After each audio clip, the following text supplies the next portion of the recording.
సందర్భం మీకు తెలుసు. ఈరోజు మనం ఒక రెండు ముఖ్యమైన విషయాలు మాట్లాడుకోవాల్సి ఉంది.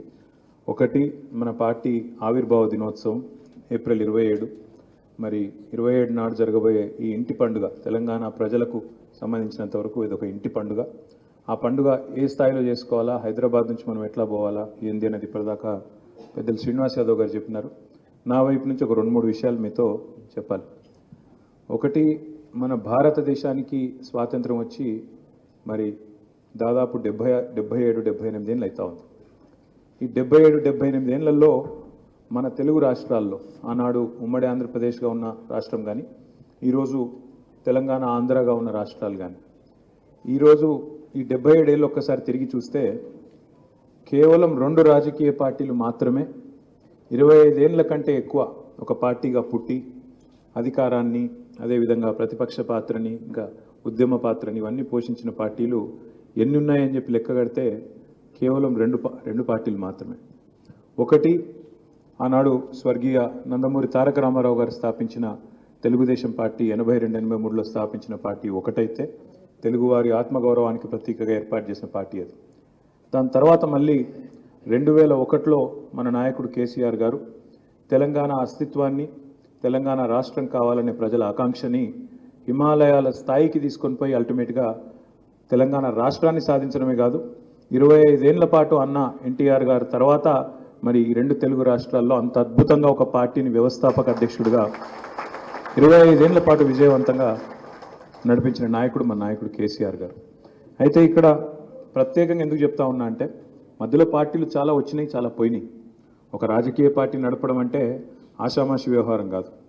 ఒక రాజకీయ పార్టీగా అందులో ముఖ్యంగా ఒక్కసారి వెనుకకు తిరిగి చూస్తే 2001లో 2001వ సంవత్సరంలో ఏమున్నది ఆనాడు అని చూస్తే అదో సినిమా పాట ఉంటుంది ఒకటి, గాలి వానలో వాన నీటిలో పడవ ప్రయాణం, గమ్యం ఎక్కడో తీరం ఎక్కడో తెలియదు పాపం అనే పాట.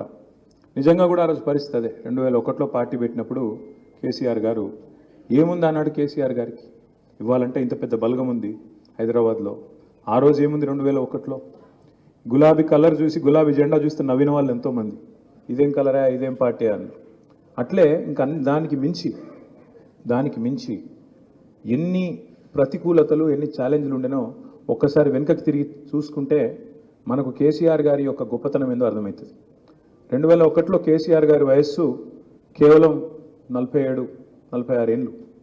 అంటే ఒక రాజకీయ నాయకుడికి అక్కడి నుంచే టేక్ ఆఫ్ పాయింట్. నిజంగా చెప్పానండి, ఆడికెళ్ళి నువ్వు అప్పటికే మంత్రిగా చేసినాడు కేసీఆర్ గారు, డిప్యూటీ స్పీకర్గా ఉన్నారు, రాష్ట్రంలో బాగానే పాపులర్ లీడరు. అక్కడి నుంచి నువ్వు టేక్ ఆఫ్ అయ్యి దాదాపు 75 ఏళ్ళ దాకా చక్కగా పనిచేసుకుంటూ పోవచ్చు. ఏ రిస్క్ తీసుకోకుండా అప్పటిదాకా తీసుకున్న రిస్క్ చాలని చెప్పి కావాలంటే అక్కడ ఉన్న నాయకుడితో రాజీ పడి కూర్చోవచ్చు.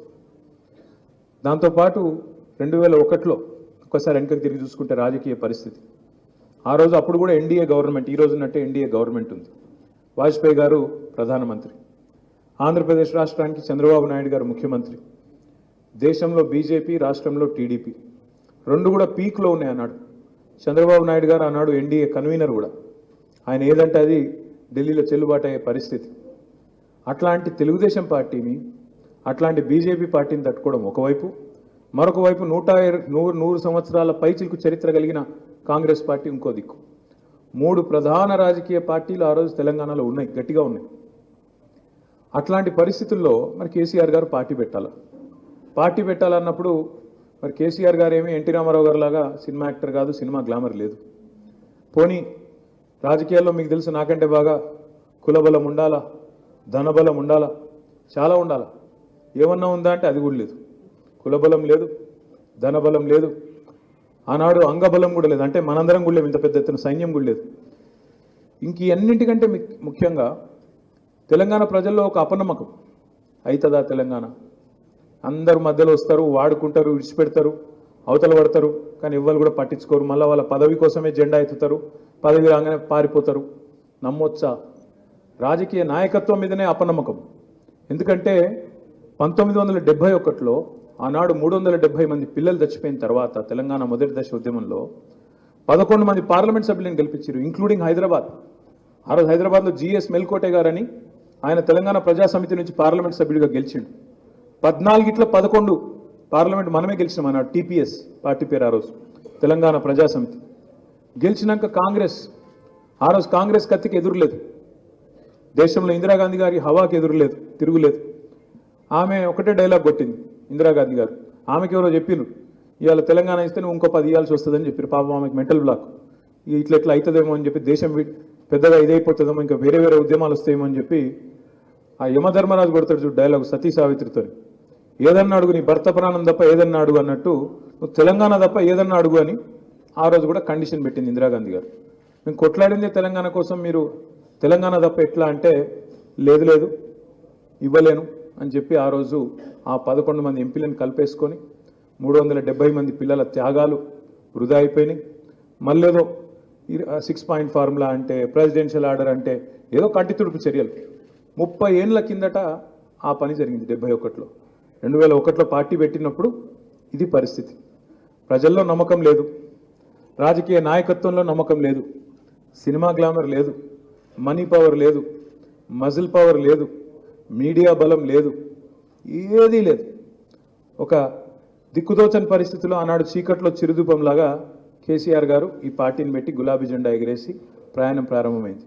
ఎంత అరాచకం అంటే, తెలంగాణ కోసం పుట్టిన పార్టీకి హైదరాబాద్లోనే జాగలేదు, ఆఫీస్ పెట్టుకుందామంటే దిక్కు లేదు.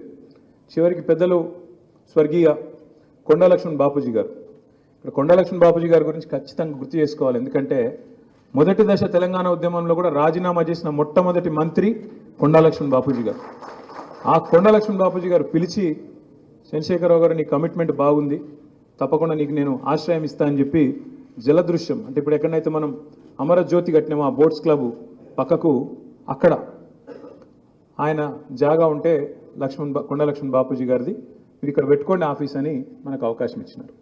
కానీ ఎంత అరాచకం అంటే, తెలంగాణ కోసం పుట్టిన పార్టీ తెలంగాణ రాజధాని హైదరాబాద్ నడిబొడ్డులో పార్టీ ఆఫీస్ పెట్టుకుంటే, అదేదో భూమి, ఆ భూమి ఏదైతే ఉందో జలదృశ్యం భూమి, దానిలో ఏదో కిరికిరి ఉంది, పంచాయతీ ఉందని చెప్పి మనం లేకుండా అర్ధరాత్రి వచ్చి మన సామాన్లు గిమాన్లు అనేది బయట వారేసి మనకు జాగ లేకుండా చేసి, ఎక్కడైనా పార్టీ ఆఫీస్ పెడదాము అంటే వాళ్ళకి ఫోన్లు పోతాయి, ఏమని మీరు ఇవ్వద్దు, ఇస్తే బాగుండదు, ఇంత దాదాగిరి.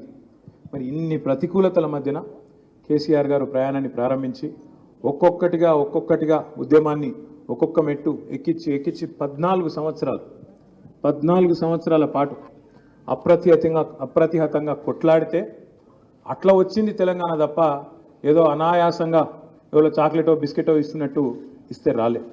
14 ఏళ్ల పాటు ఎన్ని ప్రెజర్స్ వచ్చినా, ఎన్ని ఎదురు దెబ్బలు తగిలినా, ఎన్ని అవమానాలు ఎదురైనా, ఎన్ని అపజయాలు ఎదురైనా, ఎన్ని రకాల దక్కా మొక్కిలు తిన్నా అన్ని తట్టుకొని గట్టిగా నిలబడి ఆఖరికి 2009 నవంబర్ 29 నాడు కేసీఆర్ సచ్చుడో తెలంగాణ వచ్చుడో అని బయలుదేరితే 11 రోజుల పాటు ఆనాడు నిరాహార దీక్షకు ఆమరణ దీక్ష కూర్చుంటే చివరికి కేంద్రం దిగి వచ్చి ఆనాడు డిసెంబర్ 9, 2009 నాడు మనకు ఆనాడు ప్రకటన వచ్చింది. ఇది చిన్న విషయం కాదు. ఇది ఎందుకు చెప్తా ఉన్నా ఇదంతా అంటే, మిగతా రాజకీయ పార్టీల పరిస్థితి వేరు, మన పరిస్థితి వేరు. మనము మిగతా రాష్ట్రాల్లో ముఖ్యమంత్రులు ఉంటారు, మాజీ ముఖ్యమంత్రులు ఉంటారు. కానీ ఇక్కడ ఈ రాష్ట్రాన్ని తెచ్చిన వ్యక్తే మొదటి 10 ఏళ్ళు ముఖ్యమంత్రిగా ఉన్నారు, ప్రజల ఆశీర్వాదం. ఇది చాలా తక్కువ రాజకీయ పార్టీలకి ఘనత ఉంటుంది. నాకు బాగా గుర్తున్న ఒక సందర్భం, ఇలా అందరూ మన వాళ్ళే ఉన్నారు కాబట్టి చెప్తా ఉన్నాం.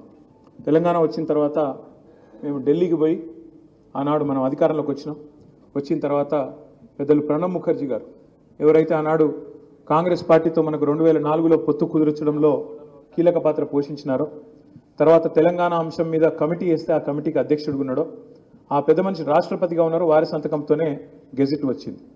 వస్తే వారిని కలిసి ధన్యవాదాలు చెప్తందుకు అందరం పోయినాం, ఎమ్మెల్యేలు ఎంపీలు అందరం పోయినాం. పోతే ప్రణబ్ ముఖర్జీ గారు ఒక గొప్ప మాట అన్నారు కేసీఆర్ గారిని ఆశీర్వదించి. చంద్రశేఖర్ అంటాడు ఆయన, చంద్రశేఖర్ అంటాడు. చంద్రశేఖర్ నువ్వు అదృష్టవంతుడు అయ్యా, చాలామంది ఇది సాధించాలని కలగా ఒకటి పెట్టుకుంటారు, టార్గెట్ పెట్టుకుంటారు, కానీ నిజంగా నువ్వు అదృష్టవంతుడివి.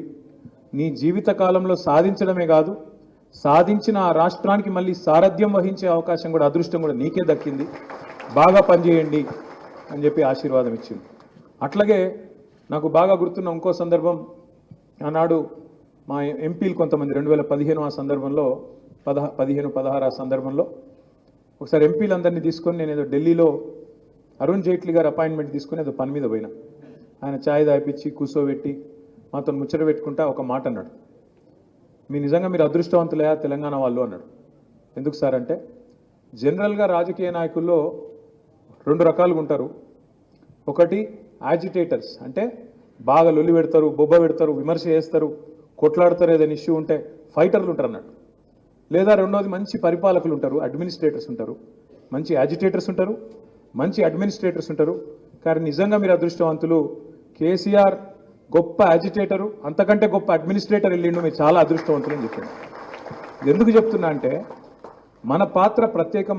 మన పార్టీ చాలా భిన్నం మిగతా పార్టీలకు.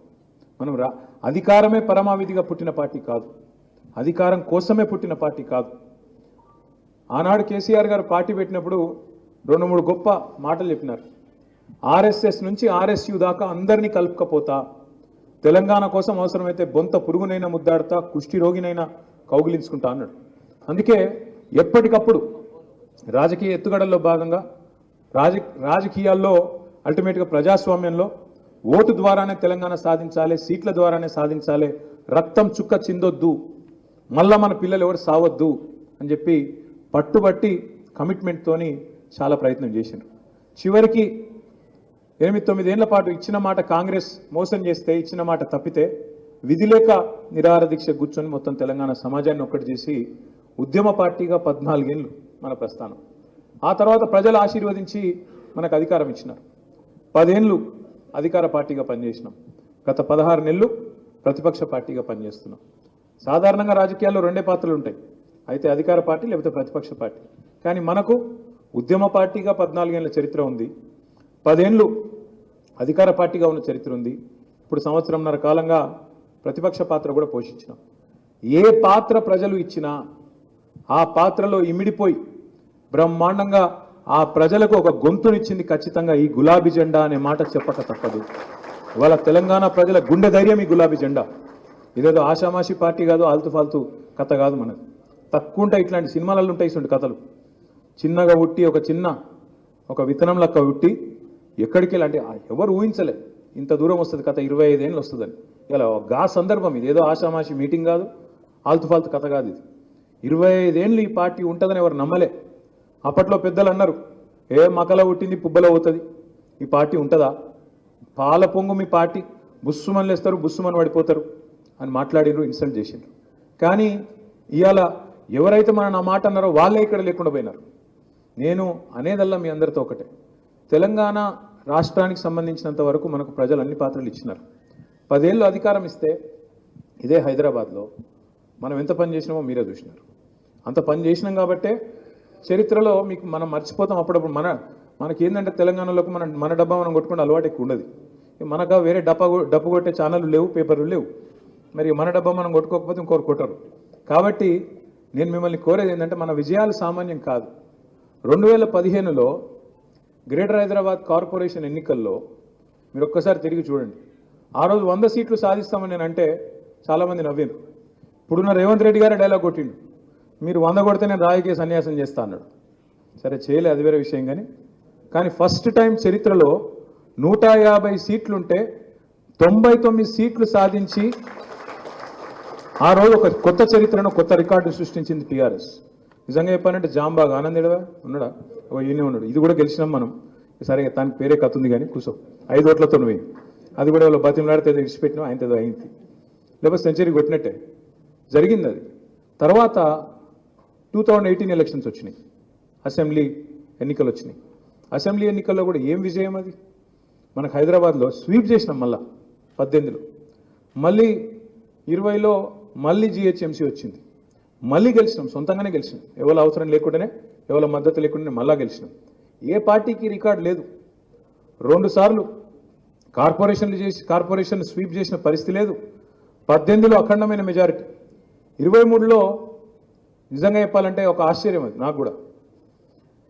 ఓఆర్ఆర్ లోపల మొత్తం గులాబీ జెండానే ఎగిరింది, ఒక్క సీటు కూడా కాంగ్రెస్కు రాలే ఓఆర్ఆర్ లోపల. ఏమున్న వాళ్ళ డ్రామాలు, వాళ్ళ మాయమాటలు అంతా బయటనే నడిచినాయి. హైదరాబాద్లో మీరు కొద్దిగా తేజ్ కాబట్టి నమ్మలే, కాంగ్రెస్ దొంగలు వీళ్ళని చెప్పి నమ్మలే మీరు. అదే బయట మోసం జరిగింది. పాపం రైతులు, మరి పెన్షనర్లు, పిల్లలు మోసపోయినారు. అరిచేతుల స్వర్గం చూపెట్టి అట్లా చేస్తాం ఇట్లా చేస్తాం అని చెప్పి కథలు చెప్తే పాపం నిజంగా వాళ్ళ తప్పు కాదు, మనమే చెప్పుకుంటూ ఫెయిల్ అయినాం. హైదరాబాద్లో ఫెయిల్ కాలే, మనం సూపర్ హిట్ అయినాం. హైదరాబాద్లో కాంగ్రెస్కి ఒక్క సీటు రాలే, అడ్డిమారు గుడ్డి దెబ్బల గోషామాయిల్ బీజేపీకి వచ్చింది. అది అమ్మతో చెప్తున్న అడ్డిమారు గుడ్డి దెబ్బనేది. ఆడ మనం క్యాండిడేట్ పెట్టినాం ఒక ఆయన దొంగెళ్ళిండు, ఆఖరికి పారిపోయిండు.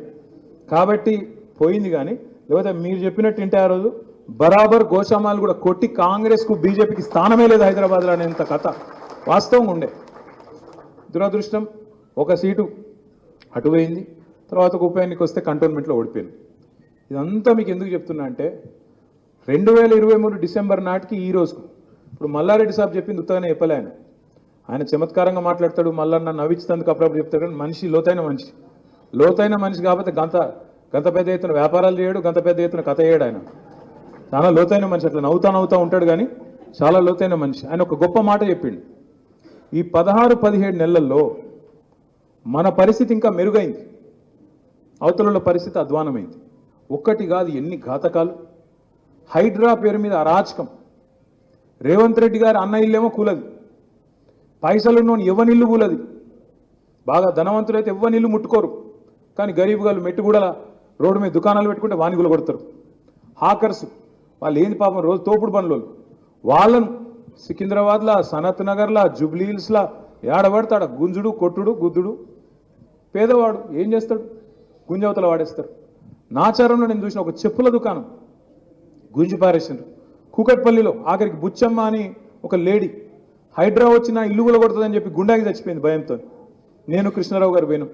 ఇట్లా ఈ హైడ్రా అరాచకం వల్ల ఇవాళ హైదరాబాద్లోని మధ్యతరగతి ప్రజలు, దిగువ మధ్యతరగతి ప్రజలు, ఎందుకంటే బలిసిన వాళ్ళకి ఏం కాదు, ఎప్పుడు వాళ్ళు మంచిగానే ఉంటారు, ఎవరినో పట్టుకుంటారు, రేవంత్ రెడ్డికి ముఠ చెప్తారు, ఆయనకి నడుస్తూనే ఉంటాయి, వాళ్ళకేం కాదు. కానీ ఎవరైతే పేదవాళ్ళు బక్క చిక్కిన వాళ్ళు ఉన్నారో కోర్టు ఆర్డర్లు ఉంటే కూడా, కోర్టు చెప్తే కూడా సండే సాటర్డే చేయొద్దా అని చెప్తే కూడా తెగించి ఇష్టం వచ్చినట్టు హైడ్రా పేరిట అరాచకం. ఏమైంది హైడ్రా అరాచకంతో? ఇవాళ దారుణమైన పరిస్థితి. హైదరాబాద్లో, రంగారెడ్డిలో, వికారాబాద్లో, మేడ్చల్ జిల్లాలో రియల్ ఎస్టేట్ మీద ఆధారపడి ప్రతి ఊళ్ళే పల్లెటూళ్ళే కనీసం ఒక 50-100 మంది పిల్లలు ఉంటారు. కొంతమంది ఏజెంట్లుగా చేస్తారు, కొంతమంది ఇంకో పని చేసుకుంటారు. మొత్తానికి నిర్మాణ రంగం మీద ఆధారపడి ప్రతి ఊళ్ళే ఉంటారు. అదే హైదరాబాద్ పట్టణంలో కోవిడ్ అప్పుడు మేము చూసినాం, మేమే ఆశ్చర్యపోయినాం. ఒక్కొక్క లేబర్ క్యాంపుకు పోతే వేల మంది మన రాష్ట్ర పౌరులు ఉన్నారు, బయట రాష్ట్రాలలో ఇంకెక్కువ ఉన్నారు. వేల మంది, లక్షల మంది నిర్మాణ రంగం మీద ఆధారపడ్డోళ్ళు ఉన్నారు. పాపం వాళ్ళు హ్యాండ్ టు మౌత్, బట్టకు పొట్టకు తిప్పలు పడేటోళ్ళు, రోజు రెక్కాడితే కానీ డొక్కాడనోళ్ళు, వాళ్ళందరి కడుపు మీద కొట్టింది ఇవాళ కాంగ్రెస్ ప్రభుత్వం. రియల్ ఎస్టేట్ డమాల్ అన్నదని చెప్పి ఇవాళ నేనో మీరోజు ఎప్పుడో కాదు, మొత్తం రిపోర్ట్ల మీద రిపోర్ట్లు వస్తున్నాయి. బెంగళూరు మంచిగుంది, చెన్నై మంచిగుంది, ముంబై మంచిగుంది. ఇక్కడ చాతగాని ప్రభుత్వం వల్ల, చాతగాని ముఖ్యమంత్రి వల్ల, ఈయన నెగిటివ్ విధానాల వల్ల, నెగిటివ్ పాలిటిక్స్ వల్ల ఇవాళ హైదరాబాద్లో నిర్మాణ రంగం కుదేలైపోయింది. ఒక నిర్మాణ రంగం కుదేలైతే ఒక వాళ్ళకి తిప్పలు కాదు, దాని మీద ఆధారపడ్డ సిమెంటోడు, స్టీలోడు, ఇటుకల బట్టోడు, ప్రతి ఒక్కరు వాళ్ళందరూ ఆగమవుతారు. ఇలా మీరు చూడండి హైడ్రా వల్ల అట్లా. ఇక మూసి 6 గ్యారంటీలు అంటాడు, 100 రోజులు అన్నాడు, ఇన్ని కథలు చెప్పిండ్రు. మొత్తం 420 హామీల list, SC declaration, ST declaration, BC declaration, యువత డిక్లరేషను, రైతు డిక్లరేషన్, ఇన్ని చెప్పిండ్రు. చెప్పి వాటికి వేటికి పైసలు లేవట, వాటికేమో లంక బిందెలు దొరుకుతలేవంట. కానీ మూసీకి మాత్రం పైసలు ఉంటాయంట. అవి కూడా ఎన్ని? 1,50,000 కోట్లు పెట్టి మూసీ కడతా అంటాడు రేవంత్ రెడ్డి గారు. ఎందుకయా మూసీతోని మురిసే రైతులు ఎంతమంది, మూసీతో వచ్చే ఉద్యోగాలు ఎన్ని, ఇది అడిగితే సమాధానం చెప్పాడు. మూసి ఏం చేస్తావు, మూసి మేమే కట్టినాం కదా ఎస్టీపీలు మొత్తం, నువ్వేం చేస్తావు? కేవలం గోదావరి నీళ్లు తీసుకొచ్చి గండిపేటలో వస్తే మంచిగా కిందికి దబాయించి ఇయ్యొచ్చు కదా, మంచి స్వచ్ఛమైన నీళ్లు, ఎందుకు ఆగం చేస్తున్నావు, ఎందుకు ఇన్ని బతుకులను ఆగం చేస్తున్నావు, ఇల్లు గుల కొడుతున్నావు అంటే సమాధానం రాదు.